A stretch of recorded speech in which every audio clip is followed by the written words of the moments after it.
कपड़े धोने वाली बहू। शादी के पहले से ही विभा को कपड़े धोने का बड़ा शौक था। कभी नल के नीचे तो कभी तालाब के पास। अरे मेरी नीली वाली लुंगी नहीं दिख रही है। विभा की अम्मा, कहाँ रखी है लुंगी? अरे वो तो विभा ने परसों ही धोकर रखी थी आपकी अलमारी में, देखो वहीं होगी। वो ना मैंने आज धो दी, मुझे लगा कि गंदी हो गई होगी। अरे कैसे गंदी हो गई थी? उसे तो मैंने पहना भी नहीं। हे भगवान, इस लड़की के कपड़े धोने की आदत से परेशान हो गया हूँ मैं। जितना तो घर में राशन नहीं आता, उससे कहीं ज्यादा डिटर्जेंट पाउडर का खर्चा है। इसकी शादी करवा दो, शादी जाए अपने घर में ही करे काम, फिर चाहे घर के कपड़े धोने हो या पूरे गांव के। हाँ ठीक बोल रही हूँ, देखता हूँ मैं कोई लड़का। वो दिन भी आ जाता है जब विभा को देखने लड़के वाले आ जाते हैं। लड़की मुझे अच्छी लगी। होने वाली सास कहती है, बेटी अगर कुछ पूछना है तो पूछ लो। वैसे तो हमारी लड़की बहुत ही शर्मीली है, जो बोल दो वो मान लेती है, इसे क्या पूछना होगा। अरे कैसी बात कर रही हो माँ, मुझे इन लोगों के घर रहना है, सवाल तो कई है। हाँ हाँ बेटा, पूछ लो ना, क्या पूछना है। आप लोगों के घर कपड़े कौन धोता है? सास का मुंह बन जाता है। देखो, अगर तुम ये कहना चाहती हो कि तुम्हें कपड़े धोने नहीं आते तो सुन लो, कपड़े मैं ही धोती हूँ, लेकिन तुम्हारे आ जाने के बाद मैं रुमाल तक नहीं धोऊंगी। अरे चुप रहना भाग्यवान, बहू बेचारी घर आई नहीं, उसे डराना शुरू कर दिया। वो क्या है ना बिटिया, अभी तक तो ये कल्लू की माँ ही धोती थी, लेकिन अब तुम्हारे पापा तो दहेज में वॉशिंग मशीन देंगे ही।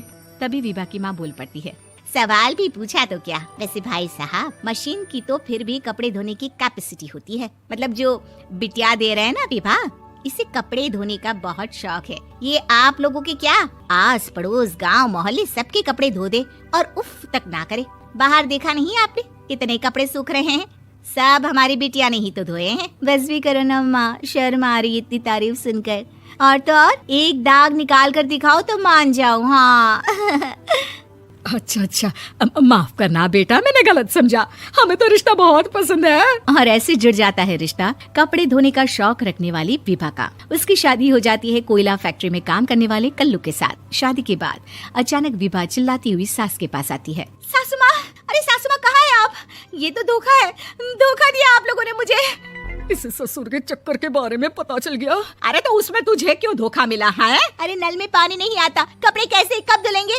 अच्छा, तू पानी नहीं आ रहा उसकी बात कर रही है? तो आपने क्या सोचा?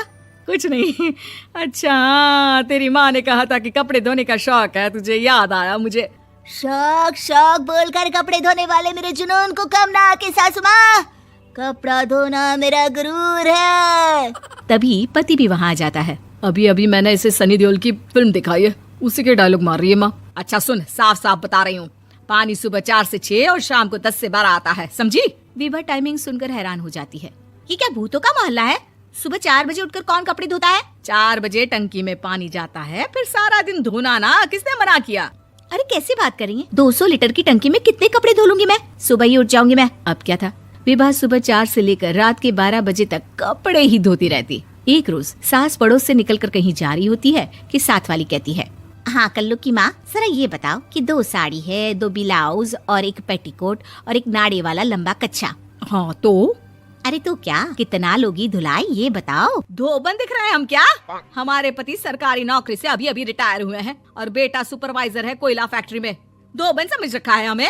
हाय रे कल्लू की अम्मा, माफ कर दो, वो तो मोहल्ले में यही सब बता रहे थे कि तुमने बहू को कपड़ा धुलवाने के काम में लगा दिया है। सास को पड़ोसन की बात सुनकर गुस्सा आ जाता है। वो घर पहुंचती है जहां घर के बाहर ही इतने सारे कपड़े सूख रहे होते हैं जितने कि किसी धोबन के घर पर। अरे ओ कल्लू की दुल्हन, बाहर निकल। माँ जी यहीं आ जाओ, बाथरूम में चादर धो रहे हैं हम। अरे अभी हम धोते हैं, तुमको बाहर निकलो। ये आस पड़ोस वाले बोल रहे हैं कि हम बहू से कपड़े धुलवा कर उसे कपड़ा धोने वाली बना दिए हैं। अरे छोड़ो ना माँ जी, किन लोगों की बातों में आती हो? आस पास के लोगों का तो काम ही होता है कि वो किसी तरह सास बहू को लड़ा दे। बहू सारे घर के कपड़े धोती है, ये क्या कम है? बोलिए। सास को भी लग जाता है कि वो बहू का ये संकीपन नहीं छुड़वा सकती, इससे अच्छा है कि खुद ही चुप हो जाए। एक रोज सास और बहू मंदिर जाते हैं, जहाँ सास की साड़ी वहाँ खड़ी भीख मांगने वाली से मिलती है। माँ जी क्या बात है, आपकी साड़ी उस भिखारन से कितनी मिल रही है ना? हाँ देखो तो दोनों की साड़ी मिल रही है। क्या बात है कल्लू की अम्मा, तुम खुद को तो अफसर की बीवी बताती हो और ऐसी सिंपल सी प्लेन साड़ी पहनकर घूमती हो। सिंपल और प्लेन नहीं है ये साड़ी। तो क्या सोने के धागे से फूल बने हैं? कुछ भी सासू माँ, कुछ भी। हाँ बने थे इस साड़ी में सोने के धागे से फूल। मेरे पति लेकर आए थे मद्रास से स्पेशली मेरे लिए 10,000 की। लगता है भाई साहब इस भिखारन के लिए भी सेम टू सेम साड़ी लेकर आए होंगे 10,000 की। सास उस वक्त तो कुछ नहीं कहती, लेकिन बहू के साथ घर आती है और अलमारी से एल्बम निकाल कर लाती है। ये साड़ी देख रही है, ये वही साड़ी है जिसे मैंने अभी पहना था। इस साड़ी में ये जो चमकदार फूल दिख रहे हैं ना, ये सोने के धागों से काटे गए हैं। लेकिन तू लोकल वॉशिंग मशीन ब्रश से घिस घिस कर सारे फूलों को निकाल कर साड़ी प्लेन कर दी।